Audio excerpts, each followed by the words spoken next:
शरण भगवान महावीर स्वामी की। नमो नमो अनंताय, नमो नमो सीताय, नमो नमो आयर्याय, नमो नमो अजाय,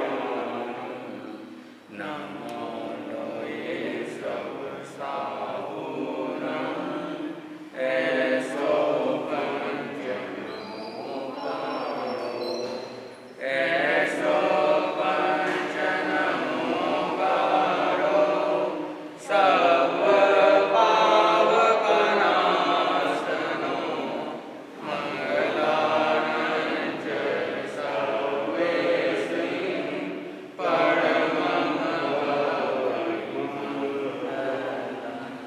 मंगलानंच सर्वेश्वरी, परमं भवहि मंगलम्।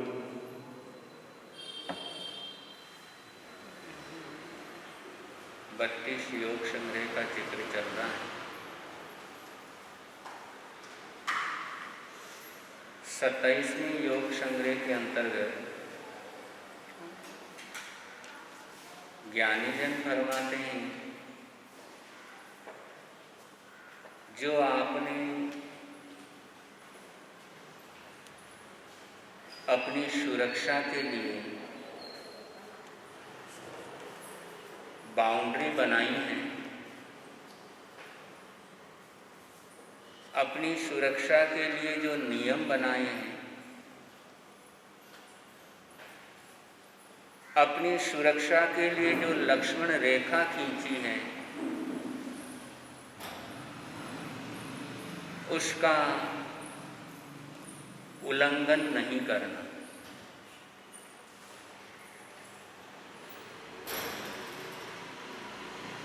क्योंकि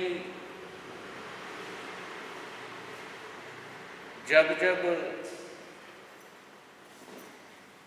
लक्ष्मण रेखा का उल्लंघन होता है, तब तब जिंदगी के अंदर परेशानियां आती ही आती हैं।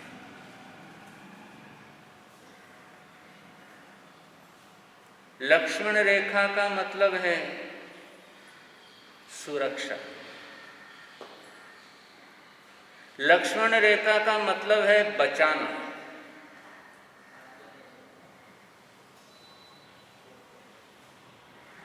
वर्तमान के अंदर लक्ष्मण रेखा का मतलब और हो गया। घर में कीड़ियां ज्यादा आ रही है तो क्या मंगाते हो? लक्ष्मण रेखा का मतलब क्या था? बचाना। और क्या मतलब हो गया? मारना। बिल्कुल पूरे शब्द का मतलब चेंज हो गया।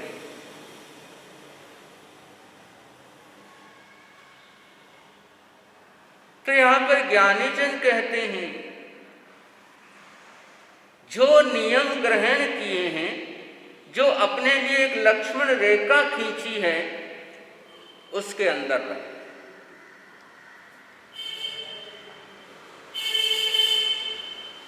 ये करोड़पति से अरबपति बनने का मार्ग है।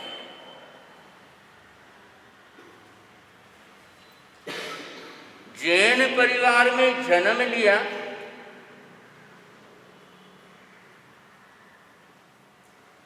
जन्म लेते ही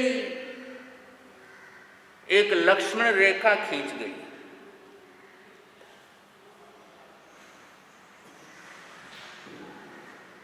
जैन परिवार में जन्म लेते ही एक लक्ष्मण रेखा खींची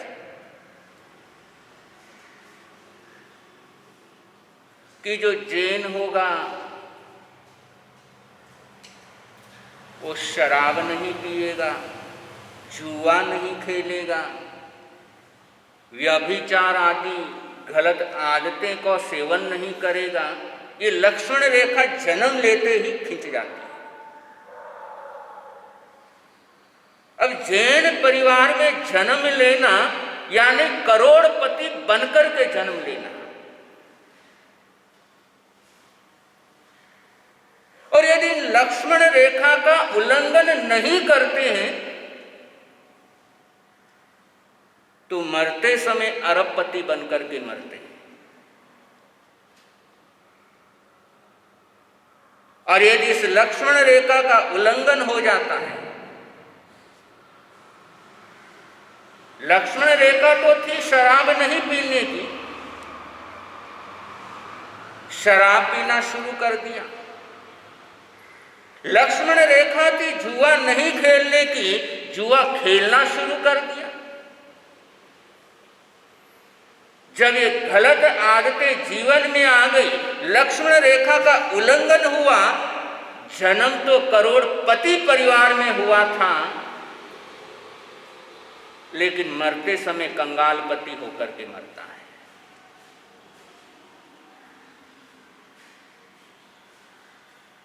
तो प्रयास करना है,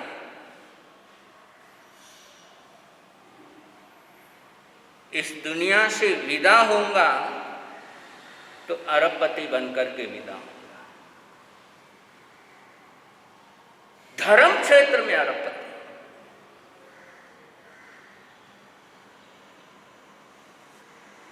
बहुत पुरानी घटना है।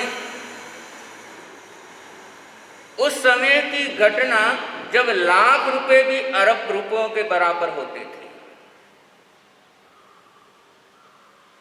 एक वृद्ध श्राविका संत के पास पहुंच करके निवेदन करने लगी, प्रभु मेरी एक आखिरी इच्छा है। बहुत वृद्ध श्राविका, लगभग 80 साल के पार हो चुकी है। वो कहती है, भगवान मेरी एक ख्वाहिश है, मेरी एक इच्छा है, आप आशीर्वाद दो, मेरी वो तमन्ना पूरी हो जाए।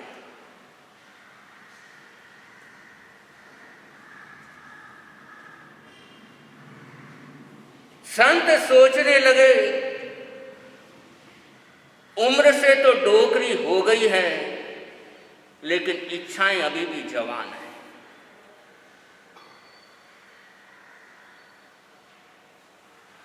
कहा माता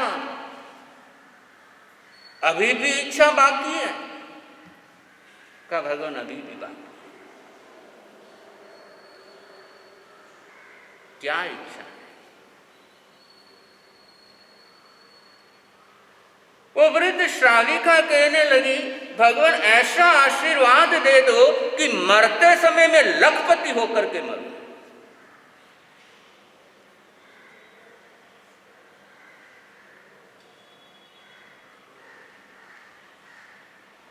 संत ने कहा, माता ये कैसा आशीर्वाद?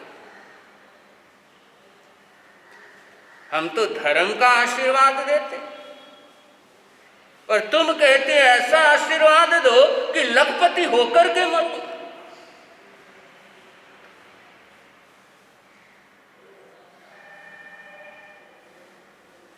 बुढ़िया कहने लगी, गुरुदेव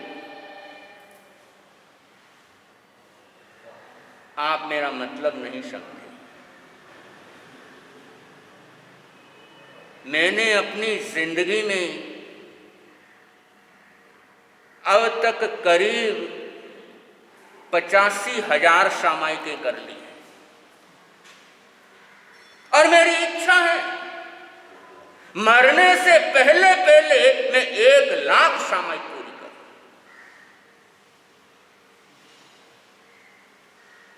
मैं इस दुनिया को छोड़ने से पहले लखपति बनना चाहता हूं।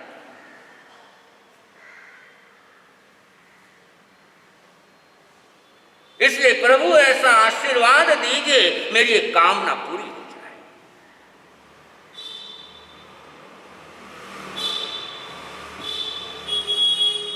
होती है ऐसी चाहत, ये चाहत तो होती है कि मरने से पहले पड़पोते का मुंह देख लूं, सोने की निषद्दी चढ़ जाऊं, पोते का विवाह मेरे आंखों के सामने हो जाए, पोते बहू का मुंह देख लूं, ये इच्छाएं तो होती है।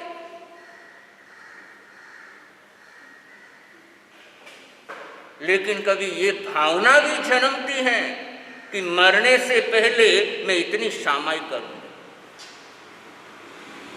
मरने से पहले मैं इतने प्रतिक्रमण करूं, मैं इतनी उपवास करूंगा, इतने एकासने करूंगा, इतने आइंडिल करूंगा। कभी ये भावना जन्मती।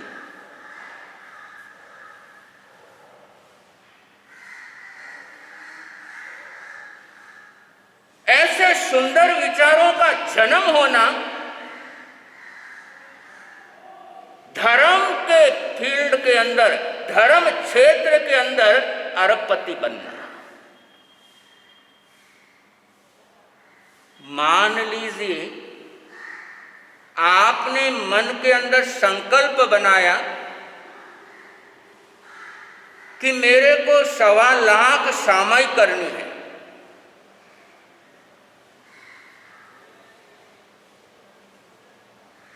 किसी ने यह संकल्प लिया कि आयुष्य पूरा होने से पहले पहले मुझे इतने उपवास करने हैं। बाई चांस वो टारगेट पूरा हुआ नहीं, उससे पहले ही आयुष्य कर्म खत्म हो गए।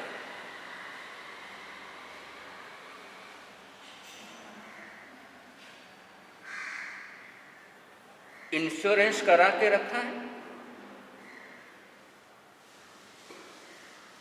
जिस व्यक्ति का इंश्योरेंस कराया हुआ है, पूरा प्रीमियम भरा या नहीं भरा, मरने के बाद मिलता है ना पूरा।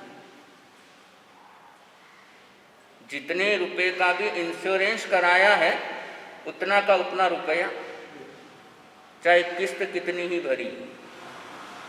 ठीक ऐसे एक टारगेट बनाया जिंदगी के अंदर, मुझे इतनी सामाई करनी है, इतनी तपस्या करनी है, और कभी ऐसा हुआ वो टारगेट पूरा नहीं हुआ, आयुष्य पूर्ण हो गया।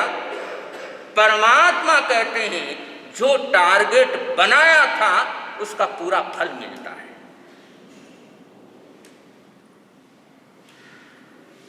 10,000 सामाई का टारगेट बनाया, लेकिन 1,000 सामाई करने के बाद भी आयुष्य पूरा हो गया, तो भी 10,000 सामाई का फल मिलता है।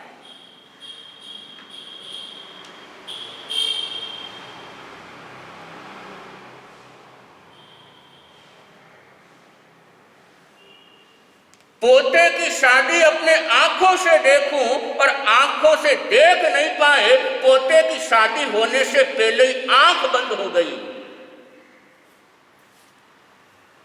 उसका पाप आपके जाने के बाद पोते की शादी हो रही है, लेकिन उसका पाप फिर भी लगेगा।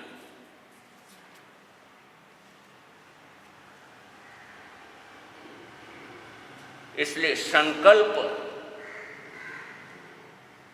नियम,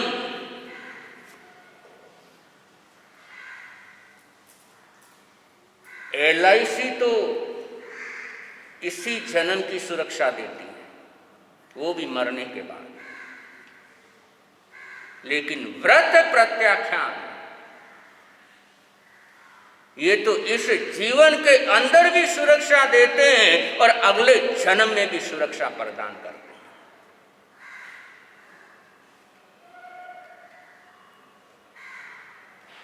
तो यहां पर योग संग्रह के अंदर 27वां योग संग्रह है कि जो नियम स्वीकार किया है, उसके प्रति वफादार रहो।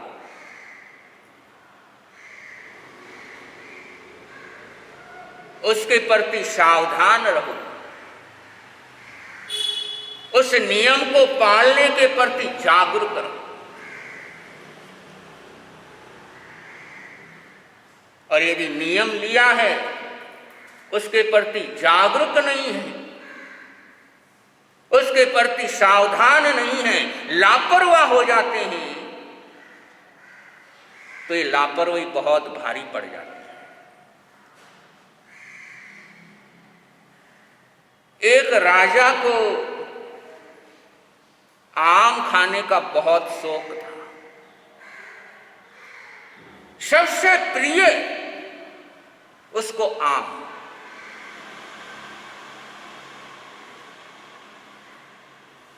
अति हमेशा बुरी होती है। अब राजा इतना आम का शौकीन, इतना आम का शौकीन, खाने के अंदर कोई लिमिट नहीं। परिणाम स्वरूप बीमार हो गए।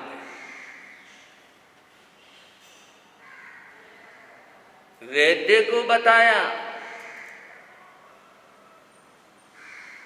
वैद्य कहने लगा बीमारी ऐसी है दवाई काम नहीं करेगी, नियम काम करेगा। इस बीमारी के अंदर दवाई काम नहीं आएगी, परहेज काम आएगा।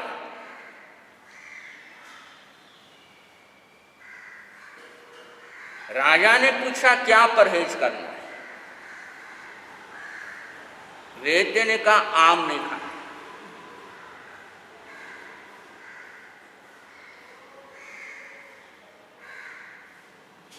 यदि आम खाना है तो जिंदगी छोड़नी पड़ेगी, और जिंदगी को, जीवन को रखना है तो आम को छोड़ना पड़ेगा।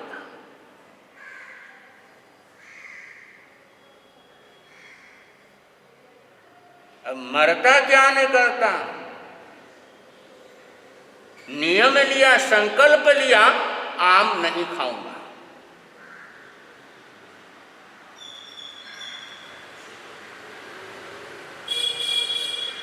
कुछ दिनों तक तो नियम चलता रहा, क्योंकि शुरू में थोड़ा उत्साह भी होता है, उमंग भी होती है, और उत्साह और उमंग के साथ नियम की गाड़ी बहुत आराम से दौड़ती रहती है।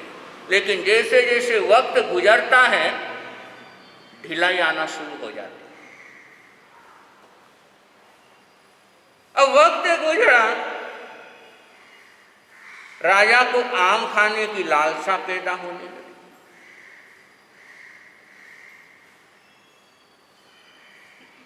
मन होता, परिवार वाले समझाते, घर के अंदर आम भी आते तो राजा से छिपा करके रखते। बहुत से लोग होते हैं जो शुगर के मरीज हैं, डॉक्टर स्पष्ट मना करता है मिठाई नहीं खाना, लेकिन तलब इतनी होती है घर वालों को वो चीजें छुपा करके रखनी पड़ती है, कहीं खाना नहीं, पूरा ध्यान रखना पड़ता।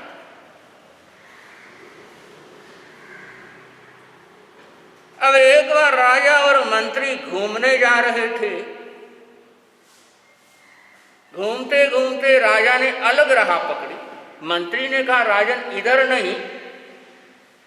राजा ने पूछा इधर क्यों नहीं?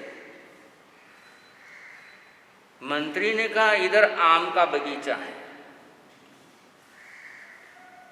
राजा ने कहा तो इसमें क्या हुआ, आज आम के बगीचे में घूमेंगे? मंत्री कहने लगा डॉक्टर ने मना किया है। राजा कहने लगा आम खाने के लिए मना किया, आम के बगीचे में घूमने के लिए मना। नॉन वेज खाने के लिए मना है, नॉन वेज होटलों में जाने के लिए मना थोड़ी है। यही है ना अपना सिस्टम। भाई नियम क्या है? नॉन वेज नहीं खाना। नॉन वेज होटलों में जाने का नियम थोड़ी है। जेएनयू का नियम क्या है? क्या नियम है आपका? नॉन वेज होटलों में जाने का नियम लेकर के रखा है कि नॉन वेज होटल में नहीं जाएंगे।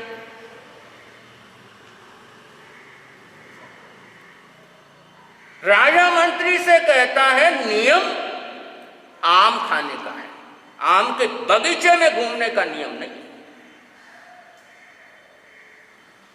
अब मंत्री जानता है कि आम के बगीचे में गया है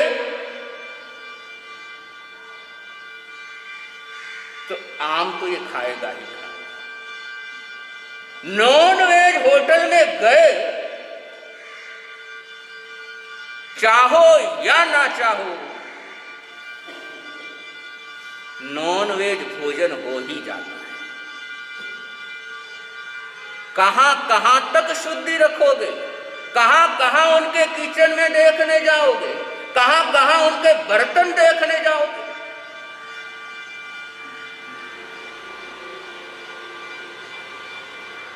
इसलिए जिनका नॉन वेज का त्याग रहता है, उनका त्याग साथ में ये भी ऑटोमेटिक होता है कि नॉन वेज होटल के अंदर हम कभी भोजन नहीं करें। मंत्री मना करता रहा, लेकिन राजा आम के बगीचे में पहुंच गया।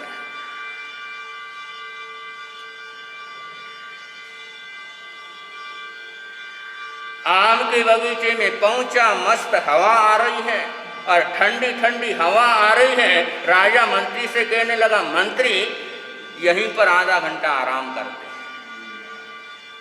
बढ़िया एसी चल रहा है और 5 स्टार होटल, माहौल बढ़िया है। राजा भी वही बोल रहा, आपकी भाषा ही कह रहा है। जल्दी बाहर निकलने का मन होता है 5 स्टार होटल से? नहीं होता है। राजा का भी मन नहीं।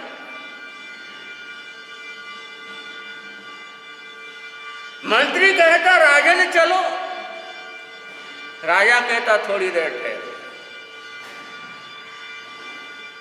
और एक पेड़ के नीचे आराम से लेट गया। मंत्री बेचारा कहता है जल्दी चलो राजन, चलो यहां से, लेकिन राजा का तर्क है आम खाने के लिए मना है, आम की खुशबू लेने के लिए मना थोड़ी।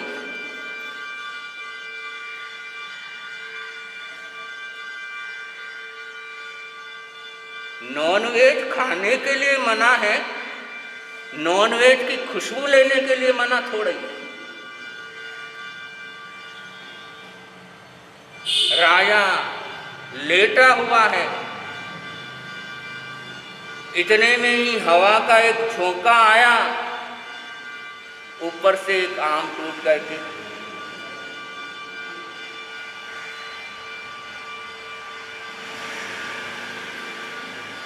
राजा ने हाथ में उठाया। मंत्री कहने लगा राजा ये क्या कर रहे हो? राजा कहने लगा मंत्री नियम आम खाने का है, आम को हाथ में लेने का नियम थोड़े लिया है।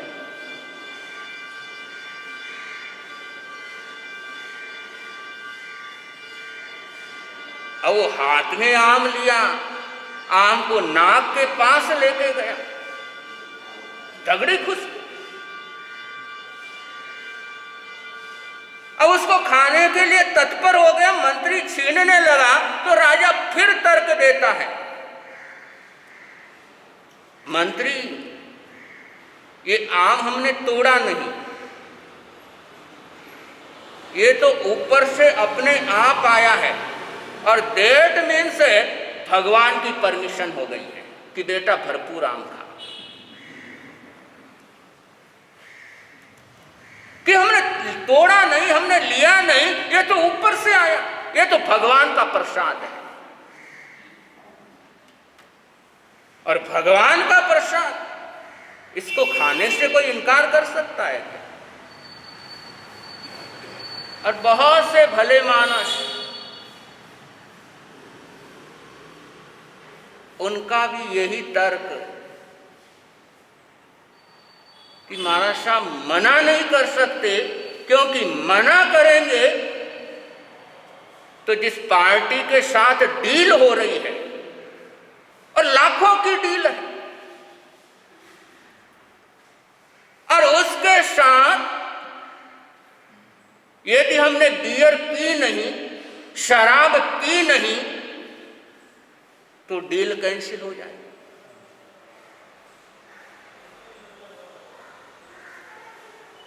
हम पीना नहीं चाहते, इच्छा नहीं है, लेकिन पार्टी को नाराज नहीं कर सकते। राजा भी यही कहता कि मैं भगवान को नाराज नहीं कर सकता।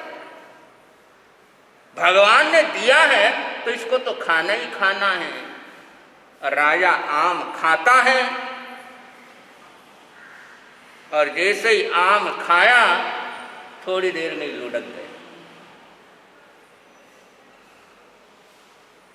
इसलिए इस योग संग्रह के अंदर आगमकार कहते नियमों का पालन करने में सावधानी रहो, जागरूक रहो, सावचेत रहो, तब तो ये नियम हमारे लिए परम सुखकारी हो सकते हैं। तो ऐसे योग संग्रह के अंदर जिक्र है, चेलना चारित्र चल रहा है, उसे और आगे बढ़ा रहे हैं। ये कथा है चेलना रानी की, ये कथा राजा श्रेणिक के जीवन को, हो राजा श्रेणिक के जीवन को जिसने दिया सुधार जी। ये कथा है चेलना रानी की, ये कथा है चेलना। प्रसंग कल चल रहा था पिता और पुत्र का। पिता पुत्र से कहता है, बेटा मुझे इस राजकुमारी से शादी करनी है।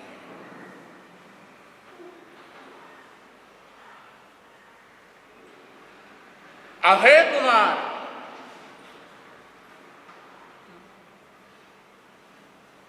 थोड़ी देर के लिए सोच में पड़ गए, पिता को क्या जवाब दूं। पिता की इच्छा पूरी करना यानी अपनी मां के लिए स्टेप मदर लाना, सौतन लेकर क्या।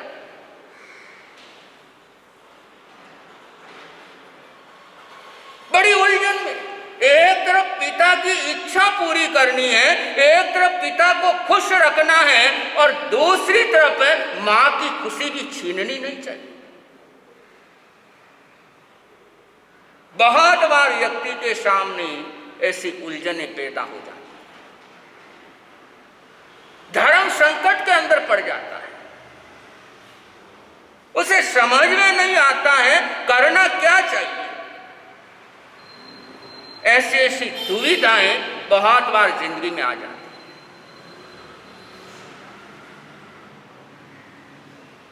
लेकिन दूसरे पल ही अभय कुमार कहता है,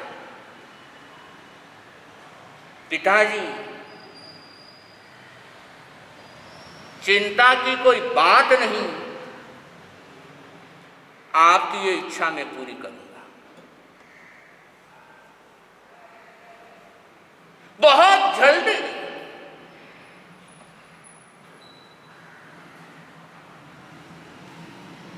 पिता कहता, बेटा हो नहीं सकता,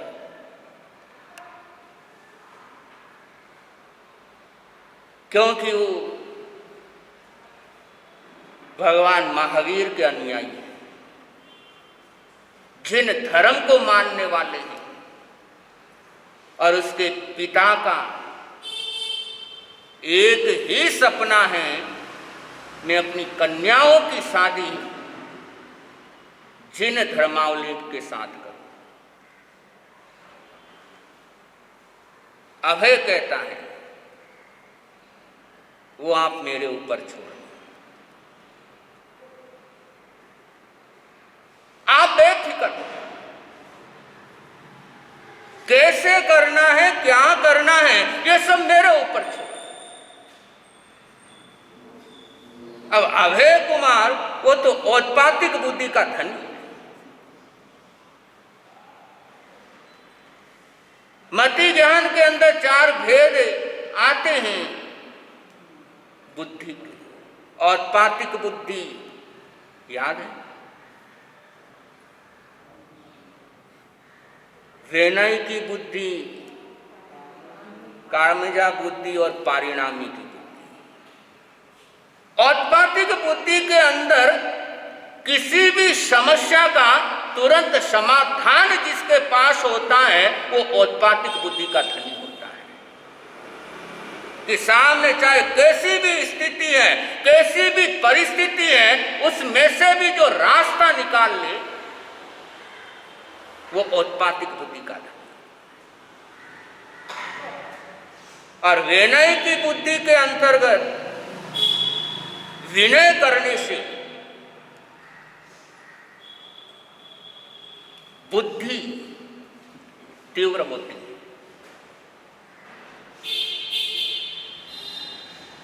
विनय धर्म का पालन करने से दिमाग बहुत तेज चलता है।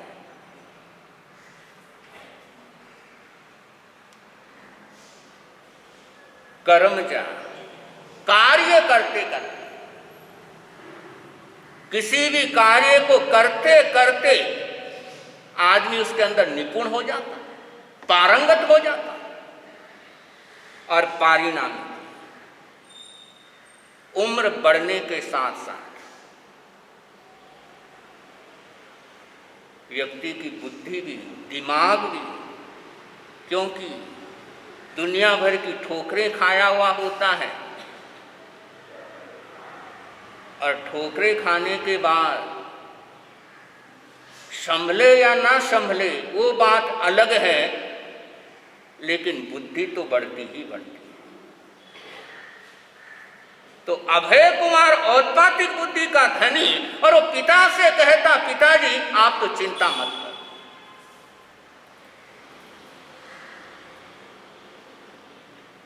तो ऐसा पुत्र अभय कुमार जो अपने पिता की खुशी के लिए अपनी मां के लिए सौतन लाने के लिए भी तैयार हो गया। होगा कोई ऐसा बेटा?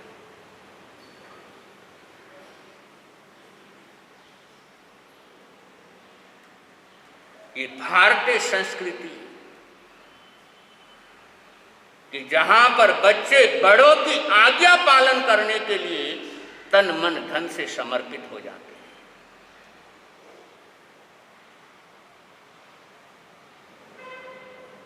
हैं। एक बहुत सुंदर प्रसंग भारतीय इतिहास का, सम्राट अशोक के पुत्र कुणाल का।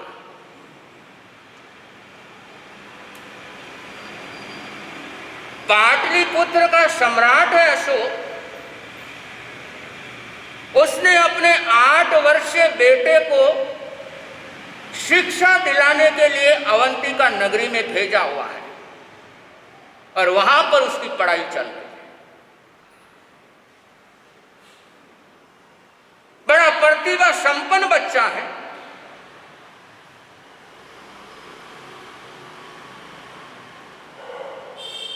और पाटलिपुत्र के अंदर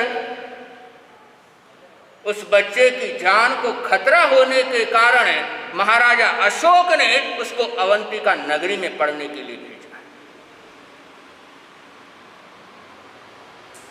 क्योंकि कुणाल की सौतेली मां तिष्य रक्षिता,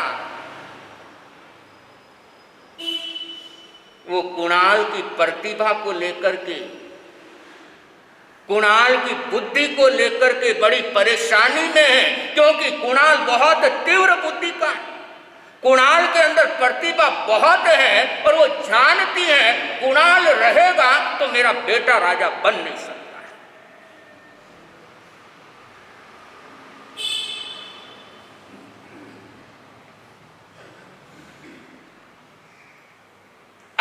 सम्राट एक बार अपने बेटे कुणाल के लिए लेटर लिख रहा है और लेटर लिखते लिखते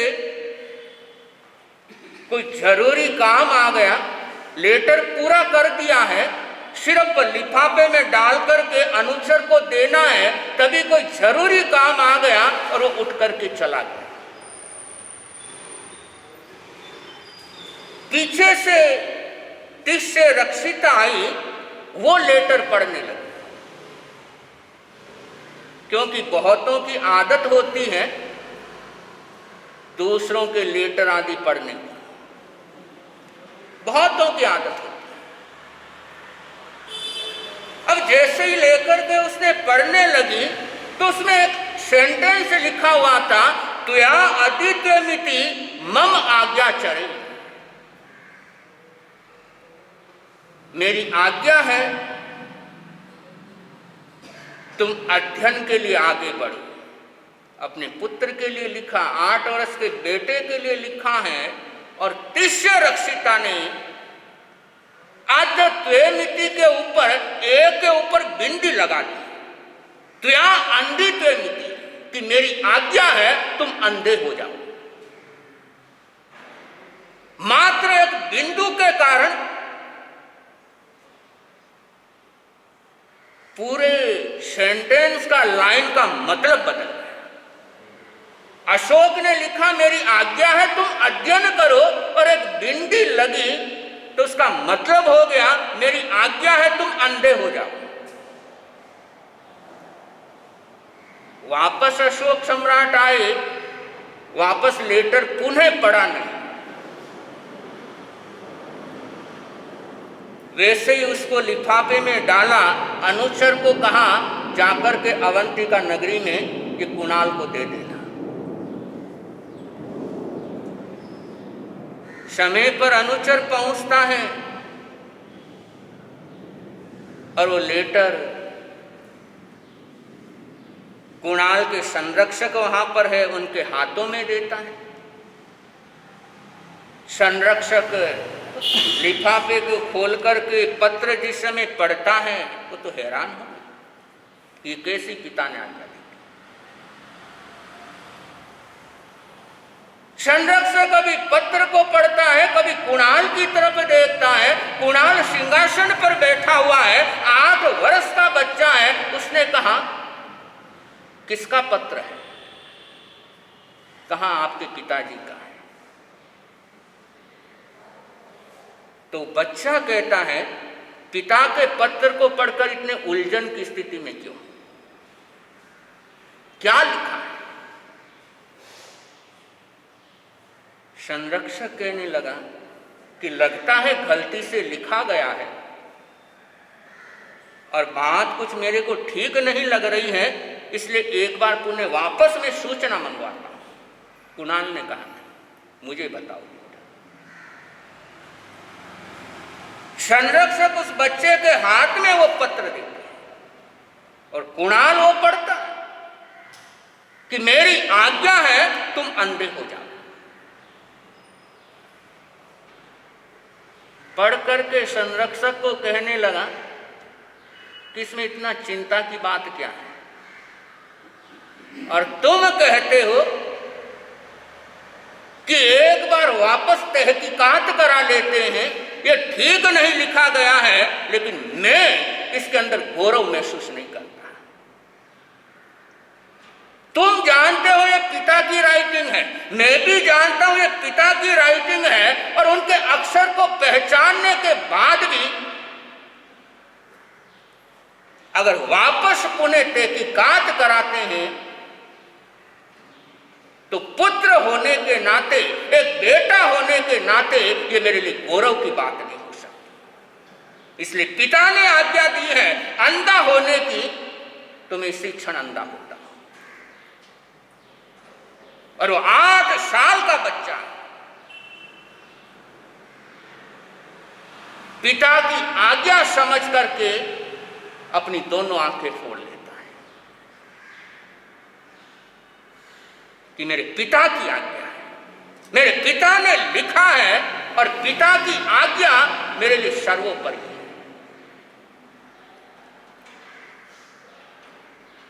तो ऐसे ऐसे भारतीय इतिहास के अंदर उज्जवल नक्षत्र, जहां पर भीष्म पितामह ने अपने पिता की खुशी के लिए आज जीवन ब्रह्मचारी रहना स्वीकार कर लिया, जहां पर चाणक्य ने अपनी मां की खुशी के लिए पत्थर से अपने आगे के दांत तोड़ दिए,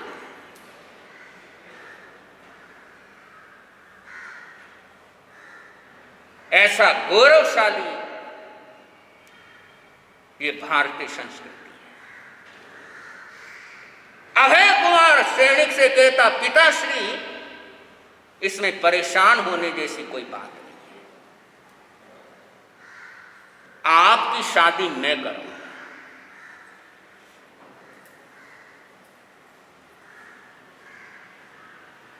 बाप तो बेटे की शादी करवाता ही करवाता है, लेकिन बेटा बाप की शादी करवाएगा। बेटा अपने बाप से कहता, पिताजी मैं आपकी शादी कराऊंगा, आपको कुछ नहीं करना, आप शादी की तैयारियां करें।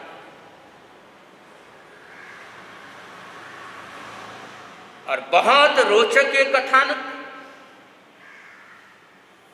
कैसे बेटा अपने बाप को परनाएगा।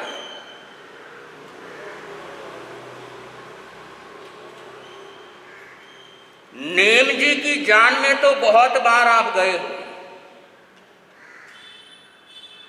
22वें तीर्थंकर नेमिनाथ जी की जान में, लेकिन सैनिक की बारात में शायद पहली बार जाओगे। इसलिए तैयारियां कर लो, क्योंकि शादी में बारात में जाने के लिए तैयारियां थोड़ी सी स्पेशल ही होती हैं।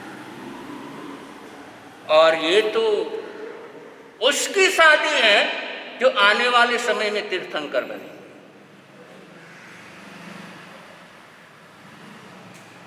तो बेटा कैसे तैयारी करता है, क्या तैयारी करता है अपने पिता की शादी के लिए, और कैसे वो शादी होती है, इस समय पर चर्चा आप लोगों के समक्ष करेंगे। ये कथा है चेल नारानी की, ये कथा राजा श्रेणिक के जीवन को, राजा श्रेणिक के जीवन को जिसने दिया सुधार जी। ये कथा है चेल नारानी की, ये कथा है चेल नारानी। आज का कोई पचखान हो, एकासन व्यासन आदि का, एकासनम व्यासनम पचकामी अर्यन सिद्ध गुरुदेव की साक्षी से मनसा वैसा काय सातस बनते पड़ी कमामी निंदामी गरियामी त्यागो श्रेयो श्रे आई मिल आइंडिलम पचकामी अर्यन सिद्ध गुरुदेव की साक्षी से मनसा वैसा काय लेवालेवनम नेत्राकारेण सौ समय वद्यागारेण त्यागो श्रेयो श्रे। उपवास का पचकान चौथम वत्तम पचकामी तिरिहम प्यारम अशनम खाइमम साइमम अनथना भोजनम महत्रागारेण सौ समय वद्यागारेण त्यागो श्रेयो श्रे। चतारी मंगलम अरहंता मंगलम सिद्धा मंगलम साहो मंगलम केवली प्रणतो धम्मो मंगलम। चदारी लोगुतमा अरहंता लोगुतमा सिद्धा लोगुतमा साहु लोगुतमो केवली प्रणतो धम्मो लोगुतमो। चतारी शरणम पवज्जामि अरहंते शरणम पवज्जामि सिद्धे शरणम पवज्जामि साहु शरणम पवज्जामि केवली प्रणतम धम्मम शरणम पवज्जामि। चार शरण मंगल करण आनंद की आनंद। संघ की तरफ से सूचना।